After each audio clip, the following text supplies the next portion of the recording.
மதுரை குடும்ப சேனலை பார்க்கும் அனைத்து நண்பர்களுக்கும் வணக்கம். நம்ம இன்னைக்கு ரொம்ப டேஸ்டான ரொம்ப யம்மியான காரைக்கால் ஸ்பெஷல் குலோப் ஜாம் எப்படி செய்கிறதுன்னு பார்க்க போகிறோம். அதுவும் கடையில் கிடைக்கிற பேக்கெட் மாவில் அது எப்படி செய்யலான்னு பார்க்கலாம் வாங்க. அதுக்கு முன்னாடி நம்ம சேனலை சப்ஸ்கிரைப் பண்ணாத நண்பர்கள் சப்ஸ்கிரைப் பண்ணிக்கோங்க. பக்கத்தில் இருக்க பெல் பட்டனை ப்ரெஸ் பண்ணிக்கோங்க. அப்போ தான் நாங்கள் போடுற வீடியோ உங்களுக்கு வந்து சேரும். வாங்க என்னென்ன தேவையான பொருட்கள் எப்படி செய்யலான்னு பார்க்கலாம்.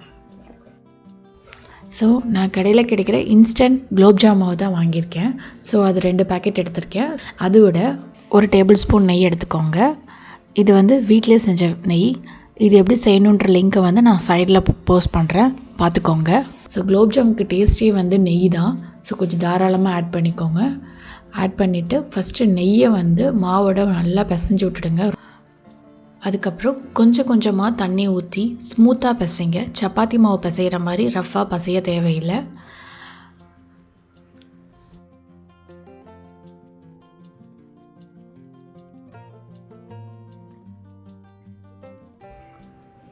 அவ்வளோதான், நம்ம மாவை நல்லா பிசைஞ்சாச்சு.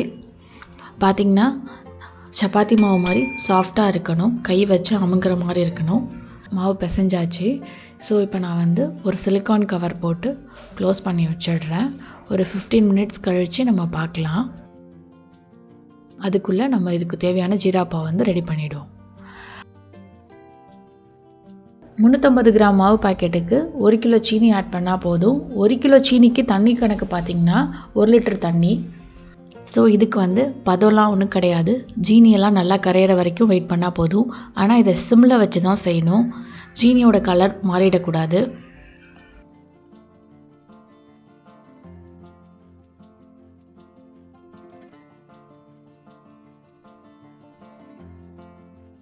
ஸோ சீனி நல்லா கரைஞ்சிருச்சு.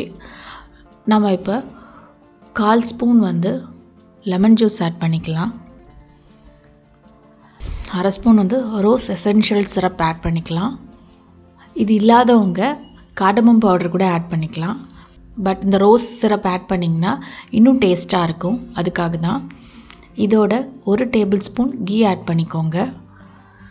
நான் கீ ஆட் பண்ணல, உங்களுக்கு வேணும்னா ஆட் பண்ணிக்கோங்க. கீ ஆட் பண்ணால் இன்னும் டேஸ்ட்டாக இருக்கும். ஸோ நம்ம இப்போ குலோப் ஜாம் செய்ய போயிடலாம். மாவை பாருங்கள், 15 நிமிஷம் ஆச்சு, நல்லா பூரிச்சிக்கிட்டு இருக்கு. ஸோ இந்த மாதிரி இருக்கணும், அப்போ தான் குலோப் ஜாம் நல்லா சாஃப்டாக ஆகும். ஸோ இப்போ குலோப் ஜாமுக்கு நம்ம உருட்ட ஆரம்பிச்சிடலாம். அதுக்கு முன்னாடி கையில் 2த்துலேயும் எண்ணெயோ இல்லை நெய்யோ தேய்ச்சிக்கோங்க. அப்போ தான் உங்களுக்கு உருட்டும் போது அது சாஃப்டாகவும் இருக்கும், வெடிப்பு இல்லாமல் வரும். தேய்க்கும் போது வெடிப்பு இல்லாமல் பார்த்துக்கோங்க, அப்போ தான் குலோப் ஜாம் நீட்டாக இருக்கும். ஸோ இப்போ நம்ம எல்லாத்தையும் உருட்டி எடுத்தாச்சு. இப்போ நம்ம எண்ணெய் சட்டியில் போடலாம்.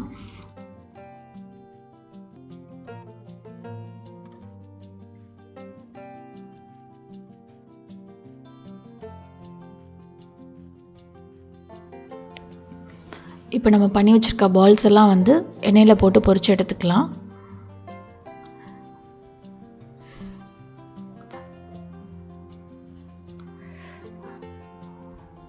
பொரிச்சு எடுத்து நம்ம ஜீராப்பாவில் போட்டுக்கலாம். ஸோ இதில் இன்னொன்று கவனிக்க வேண்டிய விஷயம்னா, நம்ம போடும்போது ஜீராப்பா சூடாக இருக்கணும், அப்போ தான் சீக்கிரம் அப்சர்வ் ஆகும்.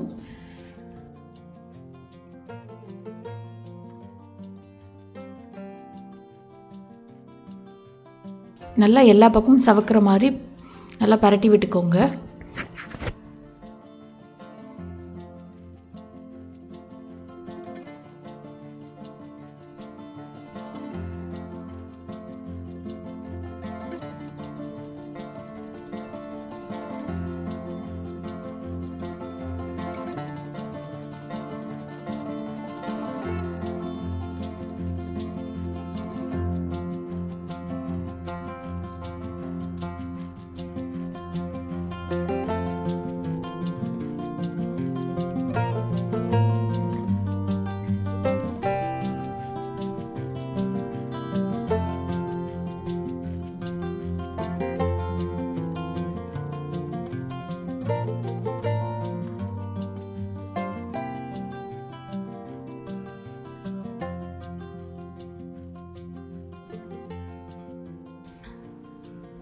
பாருங்கள், நல்லா ப்ரௌன் கலரில் வந்துடுச்சு. ஸோ இப்போ நல்லா வெந்துடுச்சு.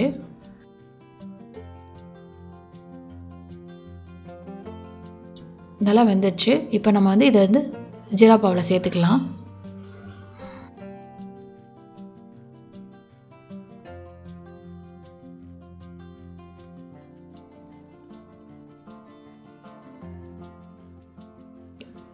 இதை வந்து 3லேருந்து 4 மணி நேரம் ஊற வச்சுக்கோங்க.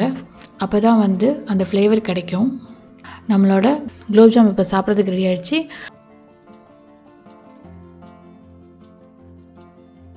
ஸோ உங்களுக்கு இந்த வீடியோ பிடிச்சிருக்குன்னு நினைக்கிறேன்.